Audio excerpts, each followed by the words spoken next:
नमस्कार, ज्ञान वैविध्य चैनल में आपका स्वागत है। आज हम कक्षा 10 का पाठ 15वां है। पाठ का नाम है ईर्ष्या तू गई न मेरे मन से। इसके लेखक है रामधारी सिंह दिनकर। तो सबसे पहले हम पाठ को पढ़ने से पहले रामधारी सिंह दिनकर का जीवन परिचय पढ़ते हैं। जन्म 1908 ईस्वी में और मृत्यु 1974 ईस्वी में। तो शुरुआत करते हैं। राष्ट्रीय सांस्कृतिक काव्य धारा के प्रमुख कवियों में दिनकर का नाम अग्रण्य आता है। मैथिली शरण गुप्त के बाद मैथिली शरण के बाद दिनकर राष्ट्र कवि के रूप में सबसे पहले तो मैथिली शरण को राष्ट्र कवि के रूप में जाना जाता है, फिर दूसरे नंबर पर ये दिनकर कवि आते हैं। रामधारी सिंह दिनकर का जन्म बिहार के मुंगेर जिले के सिमरिया गांव के एक साधारण किसान परिवार में हुआ। उनकी बीए तक शिक्षा कहाँ तक हुई थी? बीए तक की शिक्षा पटना विश्वविद्यालय में हुई। विभिन्न विभागों में अपनी सेवाएं देने के बाद गृह मंत्रालय में हिंदी सलाहकार का पद भी इन्होंने संभाल लिया था। अब उनकी प्रमुख रचनाएं कौन कौन सी है? उनकी प्रमुख कृतियों में उर्वशी के भारतीय ज्ञान उनको ज्ञान पुरस्कार भी मिला था। पुरस्कार संस्कृति के 4 अध्याय को साहित्य अकादमी और कुरुक्षेत्र को विश्व के 100 सर्वश्रेष्ठ काव्यों में 74वां स्थान दिया गया। ये उनको हो गए पुरस्कार। उनको कौन कौन सी रचना में कौन कौन सा पुरस्कार मिला था? वे 1962 में भारतीय संसद के सदस्य भी रहे। भारत सरकार द्वारा उन्हें पद्म भूषण से भी अलंकृत किया था। उनकी रचना में रेणुका, हुंकार, रसवंती, कुरुक्षेत्र, उर्वशी, परशुराम की प्रतीक्षा, ये उनकी प्रमुख रचनाएं हैं। अब है पाठ परिचय। पाठ परिचय की हम शुरुआत करते हैं। ईर्ष्या पाठ का नाम है ईर्ष्या तू गई न मेरे मन से। पाठ में अर्धनारीश्वर पुस्तक से संकलित किया गया। ये कहाँ से दिया गया है? अर्धनारीश्वर पुस्तक से संकलित किया गया है। प्रस्तुत ये निबंध है में कवि रामधारी सिंह दिनकर ने मानव चरित्र की सबसे भयानक बुराई ईर्ष्या के बारे में उल्लेख किया है। किसके बारे में उल्लेख किया गया? ईर्ष्या के बारे में। कवि क्या कहना चाहे? कवि ने ईर्ष्यालु मनुष्य के चरित्र की कमजोरियों का उदाहरण दिया कि ईर्ष्या होती है वो मनुष्य की सबसे बड़ी कमजोरी होती है। सात भव को स्पष्ट किया है कि किस प्रकार ईर्ष्यालु व्यक्ति अपने पास उपलब्ध साधनों से आनंद न उठाकर दूसरों के पास उपलब्ध साधनों से वो क्या करता है? उससे जलता रहता है। तो जिसके हृदय में कवि क्या कहना चाहता है कि जिसके हृदय में ईर्ष्यालु व्यक्ति होता है वो दूसरों के पास जो भी साधन उपलब्ध होते उसको देखकर वो क्या करता है? जलता रहता है। उसके पास जो भी साधन है उसमें वो संतुष्ट नहीं रहता है। पाठ में ये इसके बारे में ही कवि कहना चाहता है। तो ईर्ष्या से बचने के लिए कवि है वो क्या कहना, पाठकों को क्या प्रस्तुत करना चाहता है या क्या कहना चाहता है, इसके बारे में आज हम पढ़ेंगे। तो सबसे पहले पाठ की शुरुआत करते हैं कि लेखक क्या कहता है कि मेरे घर के दाहिने एक वकील रहते हैं जो खाने पीने में अच्छे हैं, दोस्तों को भी खूब खिलाते और सभा सोसाइटियों में भी भाग लेते हैं। बाल बच्चों से भरा पूरा परिवार, नौकर भी सुख देने वाले और पत्नी भी अत्यंत मृदुभाषिणी में जो मिट्टी बात बोलने या वाणी में मधुरता हो, इस प्रकार उनके पास सब कुछ था। बच्चे भी थे, पूरा नौकर भी थे, सुख देने वाली पत्नी भी थी वो भी स्वभाव से बहुत अच्छी थी। भला एक सुखी मनुष्य के लिए और क्या चाहिए? कि सब कुछ था तो और मनुष्य को क्या चाहिए? मगर वे सुखी नहीं है। लेकिन वो उनके पास सब कुछ होते हुए वे सुखी नहीं है।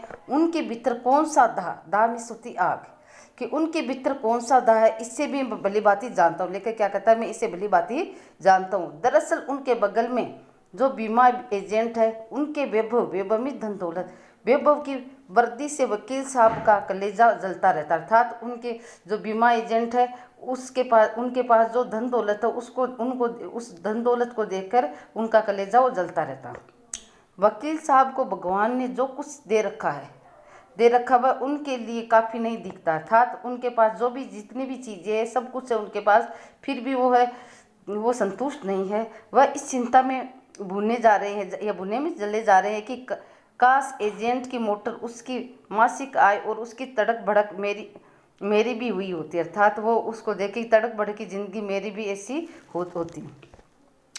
ईर्ष्या का यही अनोखा वरदान है कि जिस मनुष्य के हृदय में ईर्ष्या घर बना लेती है वह उन चीज़ों से आनंद नहीं उठाता। अर्थात जिसके हृदय में ईर्ष्या उत्पन्न हो जाती है वो व्यक्ति है कि जिसके हृदय में ईर्ष्या उत्पन्न होती है, फिर वो व्यक्ति है उस किसी भी अपने जो पास वस्तु होती है उससे वो आनंद नहीं उठाता है, उसके बल्कि उन वस्तुओं से दुख उठाता है जो दूसरों के पास है, बल्कि वो उसके पास है उनसे तो वो सुख नहीं उठाता, बल्कि जो दूसरों के पास वस्तु होती है उसको देखकर वो जलता रहता है।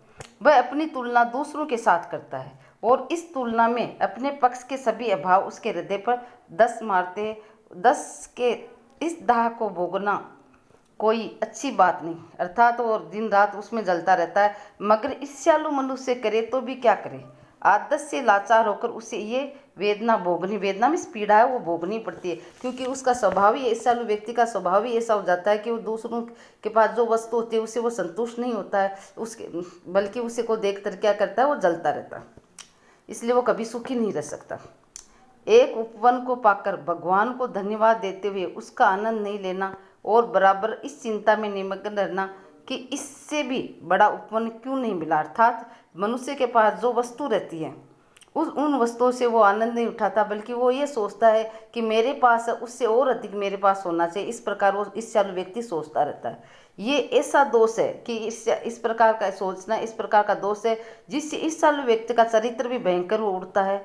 अपने भाव पर दिन रात सोचते हुए वह सृष्टि की प्रक्रिया को भूलकर विनाश में लग जाता है, अर्थात वो विनाश में लग जाता है और अपनी उन्नति के लिए उद्यम परिश्रम करना छोड़कर वह दूसरों को हानि पहुंचाने को भी अपना श्रेष्ठ कर्तव्य समझने लगता है। बल्कि वो परिश्रम करना, तो ईर्ष्यालु व्यक्ति होता है वो परिश्रम करना तो छोड़ देता है और जिसके पास जो साधन होते हैं उससे ज़्यादा उसके हानि पहुंचाने की वो क्या करता है, कोशिश करता है। और वो किस कारण से करते हैं, ईर्ष्या के कारण से। उसके हृदय में ईर्ष्या का जन्म हो जाता है। ईर्ष्या की बेटी का नाम निंदा है।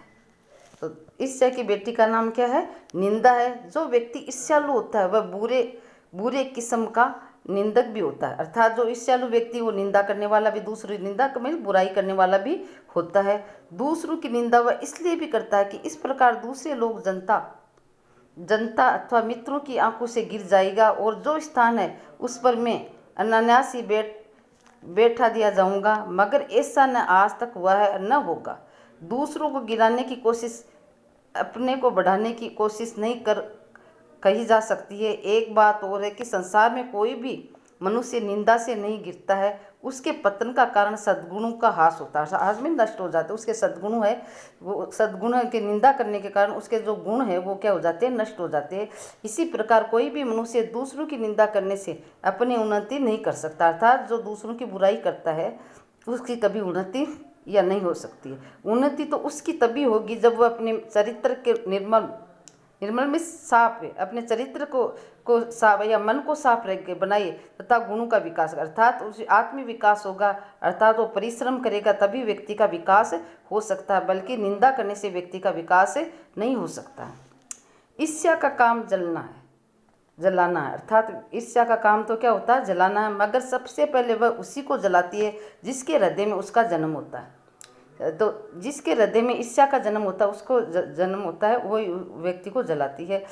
आप भी ऐसे बहुत से लोगों को जानते होंगे कि जो ईर्ष्या और द्वेष की भावना के कारण क्या करते रहते हैं, के कारण साकार मूर्ति है जो बराबर इस फिक्र में भी लगे रहते हैं कि कहाँ सुनाने वाला मिले और अपने दिल का गुब्बारा निकालने का मौका मिल जाए। अर्थात ईर्ष्यालु व्यक्ति यही सोचता रहता है कि कौन कहाँ व्यक्ति मेरे को मिले जिससे मैं अपने मन की जो बात है उसकी बढ़ास, मेरे मन में बढ़ास है, अर्थात मैं दूसरे की बुराई कर सकूं और मेरे जैसा ही कोई व्यक्ति मिले ताकि मेरी बुराइयों को सुन सके। इस प्रकार वो मौका देखता रहता है ईर्ष्यालु व्यक्ति। श्रोता में सुनने वाला मिलते ही उनका ग्रामोफोन बजने लगता है और वे बड़ी होशियारी के साथ एक कान इस ढंग से सुनाता है कि मानो विश्व कल्याण को छोड़कर उनका कोई भी ध्येय में लक्ष्य होता है, ध्येय नहीं हो। अगर जरा अपने इतिहास को देखिए और समझने की कोशिश कीजिए कि जब से उन्होंने इस सुकर्म का आरंभ किया है, अच्छे कर्म का आरंभ किया है, वह तब से वे अपने क्षेत्र में आगे बढ़े या पीछे हटे। अर्थात जो ईर्ष्यालु व्यक्ति दूसरों की बुराई करते हैं तो उसके बारे में ये भी देखना चाहिए कि वो ऐसा करने से वो आगे अपने जीवन के लक्ष्य में आगे बढ़ा है या पीछे हटा, क्योंकि वो पीछे ही जाएगा क्योंकि उसका लक्ष्य ही बन जाता दूसरों की बुराई करना। ये भी है कि वे निंदा करने से संयम और सत्य का अपव्यय भी नहीं करते, आज उनका स्थान कहाँ होता है। चिंता को लोग चित्ता भी कहते हैं, अर्थात जिसके हृदय में चिंता उत्पन्न हो जाती है तो वो चिंता व्यक्ति को इस तरह से जला देती है कि वो चित्ता तक पहुंचा देती है।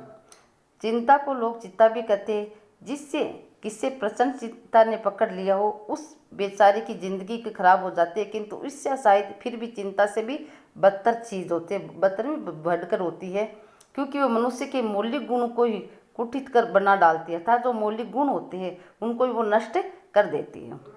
मृत्यु शायद फिर भी श्रेष्ठ है वनस्पति इसके कि हमें अपने गुणों को कुटित बनाकर जीना पड़े। चिंता तो व्यक्ति समाज की दया का पात्र भी, जो चिंता दग्ध व्यक्ति होता है वो चिंता करने वाला व्यक्ति होता है, या चिंता से जो व्यक्ति जलता है वो समाज की दया का पात्र है, किंतु ईर्ष्या से जला भुना आदमी जहर की चलती फिरती गठरी के समान है, जो हर जगह वायु को दूषित करता है। अर्थात जो ईर्ष्यालु व्यक्ति होता है, चिंता करने वाला व्यक्ति होता है, तो वो तो फिर भी समाज के दया का पात्र बन जाता है, लेकिन जो ईर्ष्या करता है उसको तो वो तो समाज के लिए क्या है, एक बुराई है। वो मनुष्य तो समाज के लिए एक दुष्कारण ही, अर्थात तो वो समाज के लिए एक बहुत बड़ा दोषी माना जा सकता है। ईर्ष्या मनुष्य का चारित्रिक दोष नहीं है, बल्कि इससे मनुष्य को आनंद में भी बाधा उपड़ती है, अर्थात ईर्ष्या जिसके मन में हो जाती है वो आनंद नहीं उठा सकता अपने जीवन में। जब भी मनुष्य के हृदय में ईर्ष्या का उदय होता है, सामने का सुख उससे मंदिर ईसा दिखने लगता था, उसके सामने जो भी सुख होता वो उससे को बहुत कम दिखाई देता है। पक्षियों के गीत में जादू नहीं रह जाता, और फूल तो ऐसे हो जाते हैं मानो वे देखने के योग्य ही नहीं रहते, अर्थात जो पक्षियों के गीत होते हैं, फूल खिले हुए होते हैं, उससे तो आनंद प्राप्त होते हैं, लेकिन उसके लिए तो सब सुनने के बराबर होते हैं, क्योंकि वो जीवन में कभी आनंद नहीं उठा सकता, क्योंकि वो तो क्या करता रहता है, दूसरों की उन्नति को देखकर जलता रहता है, और उसके मन में तो ईर्ष्या का भाव पैदा हो जाता है। कहेंगे कि निंदा के बाद अपने प्रतिद्वंदी को भेद कर हंसने में एक आनंद, और ये आनंद ईर्ष्यालु व्यक्ति का सबसे बड़ा पुरस्कार है, मगर ये हंसी मनुष्य की नहीं, राक्षस की हंसी होती है। ये आनंद दैत्यों का आनंद होता है, दैत्यों में राक्षसों का आनंद होता है। ईर्ष्या का एक सच पक्ष भी सचमुच से लाभदायक हो सकता है, जिसके अधीन हर आदमी, हर जाति और हर दल अपने को अपनी प्रतिद्वंदी का समक्ष बनाकर प्रतिद्वंदी करता था, अब आपस में टक्कर लेने वाला था, एक दूसरे को प्रतिस्पर्धा की भावना उत्पन्न कि प्रतिद्वंदी का समक्ष बनना चाहता है, किंतु ये तभी संभव है जबकि ईर्ष्या से जो प्रेरणा आती है वह रचनात्मक हो। अक्सर तो ऐसा ही होता है कि ईर्ष्यालु व्यक्ति ये महसूस करता है कि कोई चीज़ जो उसके भीतर नहीं है, कोई वस्तु जो दूसरों के पास है, किंतु वह ये नहीं समझ पाता कि इस वस्तु को प्राप्त कैसे करना चाहिए, और गुस्से में आकर वह अपने किसी पड़ोसी, मित्र या समकालीन व्यक्ति को अपने श्रेष्ठ मानकर उसे जलने लगता है, जबकि ये लोग भी अपने आप से शायद वैसे ही असंतुष्ट हो जाता है। आपने ये भी देख लेकर क्या कहता है कि हमने ये भी देखा है कि शरीफ लोग ये सोचते हुए भी अपना सिर खुजलाते करते हैं कि फला आदमी मुझसे क्या फलाना आदमी मुझसे क्यों जलता है, मतलब ये भी कई बार हम सोचने में मजबूर हो जाते हैं कि वो दूसरा मनुष्य वो मेरे से क्यों जलता है, मैंने तो उसका कुछ नहीं बिगाड़ा, अर्थात मैंने उसका कुछ नहीं बिगाड़ा फिर भी वो मेरे से क्यों जलता, और अमुक व्यक्ति इस कदर निंदा में क्यों लगा रहता है कि ये व्यक्ति है, दूसरा व्यक्ति है, वो निंदा में किस कारण से लगा हुआ है। सच तो ये है कि मैंने सबसे अधिक भलाई उसी की है, अर्थात क्या सोचता है जिस कि मैंने इसका कुछ नहीं बिगाड़ा फिर भी वो मेरे बारे में ऐसी निंदा क्यों करता है। लेकिन बाद में क्या है, हम सोचते हैं क्योंकि हमने सबसे ज़्यादा ये आज के समय में है भी कि हम जिसकी ज़्यादा भलाई करते हैं वही हमारी सबसे ज़्यादा निंदा करते हैं, क्योंकि वो हमारे बारे में सब कुछ जान लेता है, इसलिए उसको जैसे ही कोई दूसरों के पास जाता है उसे मौका मिल जाता है हमारी बुराई करने का। ये सोचने में तो हूँ पाक साफ हूँ, मुझसे किसी व्यक्ति के लिए दुर्भावना भी नहीं, बल्कि अपने दुश्मनों की भी भलाई सोचा करता हूँ। फिर भी ये लोग मेरे पीछे क्यों पड़े, फिर भी क्या है कि जो लोग उसके पीछे पड़े रहते, मुझ में कौन सा वह ऐब है जिससे दूर करके मैं इन दोस्तों को चुप कर सकता हूँ। तो लेकर कहता है कि मेरे अंदर कैसी वैसी बुराई है जिसके कारण मैं इन दोस्तों को चुप कर सकूँ। ईश्वर चंद्र विद्यासागर जब इस दरबे से होकर गुजरते तब उन्होंने एक सूत्र कहा, तुम्हारी निंदा वही करेगा जिसने तुम्हारी भलाई की है। ईश्वर चंद्र विद्यासागर का मानना है कि तुम्हारी निंदा वही करेगा जिसकी तुमने भलाई की है। सही बात तो है क्योंकि हम जिसकी ज़्यादा भलाई करते हैं वही सबसे ज़्यादा बुराई करते, क्योंकि हम उसकी 99 बातें तो मान लेते और अगर एक बात नहीं माने तो फिर वो क्या, वो हम निंदा के उसके पात्र बन जाते हैं। और निश्चय जब इस कुछ से होकर निकला तब उसने जोरों का एक ठहाका लगाया और कहा कि यार, ये तो बाजार की मक्खियाँ हैं जो अकारण ही हमारे चारों ओर भिनभिनाया करती हैं। ये सामने प्रशंसा और पीठ पीछे निंदा करते हैं। हमारे कई लोगों की आदत होती है, सामने तो क्या करते हैं, उसके गुणों की प्रशंसा करते हैं और पीछे से क्या करते हैं, वो बुराई करते हैं। क्योंकि हम हमारी प्रशंसा करके हमारे मन की बात को जान लेते हैं तो फिर दूसरों के जाके वो बातें बता देता है। इससे कई लोगों की आदत होती है। हम इनके दिमाग में बैठे हुए ये मक्खियाँ हमें भूल नहीं सकती और चूंकि ये हमारे बारे में सोचा करती है इसलिए हम इससे डरते हैं और हम पर शंका भी, इनके ऊपर शंका भी करते हैं कहीं हमारी बातें वो दूसरों को जाकर नहीं बता दें। ये मक्खी हमें सजा देती है हमारे गुणों के लिए। ये एक तो है कि माफ़ कर देगी, क्योंकि बड़ों के ऐब को माफ़ करने में भी शान है। जिसकी शान का स्वाद लेने के लिए ये मक्खियाँ तरस रही है, जिनका चरित्र उन्नति का है, जिनका हृदय निर्मल और विशाल है।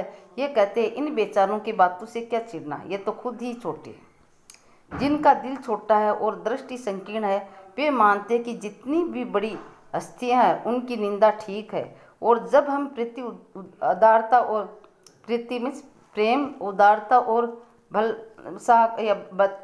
बर्ताव करते हैं, अच्छाई का व्यवहार करते हैं, तब भी वे यही समझते हैं कि हम उनसे घृणा करते हैं, अर्थात हम किसी का भला चाहते हैं। तो भी जो ईर्ष्यालु व्यक्ति है वो क्या सोचते हैं, हमारे से तो निंदा ही, मेरे प्रति निंदा ही कर रही है, अर्थात मेरे प्रति इसके मन में घृणा ही है। हम चाहते हैं कि उसकी भलाई करे, लेकिन वो क्या सोचता है कि ये मेरा बुराई कर रहा है। इस प्रकार के ईर्ष्यालु व्यक्ति होते हैं। हम चाहे उनका जितना भी उपकार करें, बदले में वो अपकार ही मिलेगा, अर्थात हम चाहे उसका कितना भी भला करें लेकिन हमें बुराइयां ही मिलेगी। दरअसल हम जो उनकी निंदा का जवाब न देकर चुप्पी साध रहते हैं, उससे भी वे हमारा अहंकार समझते हैं और हम इनसे दूर रहने की कोशिश करते तो ये लोग क्या कहते हैं कि इसके अंदर तो अहंकार भरा हुआ है। ये भी इन लोगों का मानना है। खुशी तो उन्हें तभी हो सकती है जब हम उनके धरातल पर उतरकर उनके छोटेपन के भागीदारी बन जाए, अर्थात उनकी बातों को जाने। तभी उनको खुशी होती है कि हम बराबरी के, कि अगर वो बुराई करे तो हम उसका साथ दें, तभी होती है। नहीं तो अगर हम उससे बात नहीं करेंगे, जो ईर्ष्यालु व्यक्ति है, तो वो क्या कहते हैं, इसके अंदर तो अहंकार भरा हुआ है, इसमें तो बहुत बड़ा घमंड है यार, मेरे साथ ये अच्छा व्यवहार नहीं कर। ईर्ष्यालु व्यक्ति इस प्रकार के सोचते। अगर हम छोटापन उनके साथ करें तभी वो अपने को भागीदारी बन जाता, अर्थात ये वो सोचता है कि ये तो मेरा मित्र है। सारे अनुभवों को निचोड़कर निश्चय ने एक दूसरा सूत्र कहा, आदमी में जो गुण है महान समझे जाते हैं, उन्हीं के चलते लोग उससे जलते हैं भी है, अर्थात जिनके अंदर महानता होती है, जिनमें अच्छे गुण होते हैं, तो वो लोग क्या कहते हैं कि वो हमसे जलते हैं। अर्थात अच्छे गुण वाले व्यक्ति अगर जो बुरे गुण वाले व्यक्ति के संपर्क में नहीं रहते, तो बुरे गुण वाले लोग क्या सोचते हैं कि ये तो मेरे से जलता है, इसलिए मेरे पास में वो नहीं रहता। तो ईर्ष्यालु लोग से बचने का क्या उपाय है? निश्चय कहता है कि बाजार की मक्खियों को छोड़कर एकांत की ओर भागो, अर्थात जो ईर्ष्यालु व्यक्ति है उनसे क्या रहो, दूर रखो। जो कुछ भी अमर तथा महान है उनकी रचना और निर्माण बाजार के सुयश से दूर रहकर ही किया जाता है, अर्थात व्यक्ति का चरित्र का विकास है इन व्यक्तियों से दूर रह करके किया जाता है। जो लोग नए मूल्यों का निर्माण करने वाले होते हुए बाजारों में नहीं, अर्थात ईर्ष्यालु लोगों के संपर्क में नहीं रहते, वे शोहरत के पास भी नहीं रहते। जहाँ बाजार की मक्खियाँ नहीं बनती वहीं एकांत होता है, अर्थात जो ईर्ष्यालु व्यक्ति नहीं रहते वहीं एकांत होता है। ये तो हुआ ईर्ष्यालु लोगों से बचने के उपाय। किंतु ईर्ष्या से आदमी कैसे बच सकता है, लेकिन क्या कहता है कि ईर्ष्या से किस प्रकार बचा जा सकता है, उसके बारे में बताया है कि ईर्ष्या से बचने का उपाय मानसिक अनुशासन है। जो व्यक्ति ईर्ष्यालु स्वभाव का है उसे फालतू बातों के बारे में सोचने की आदत छोड़ देनी चाहिए। उसे ये भी पता लगाना चाहिए कि जिस अभाव के कारण वह ईर्ष्यालु बन गया है उसकी पूर्ति का रचनात्मक तरीका क्या है।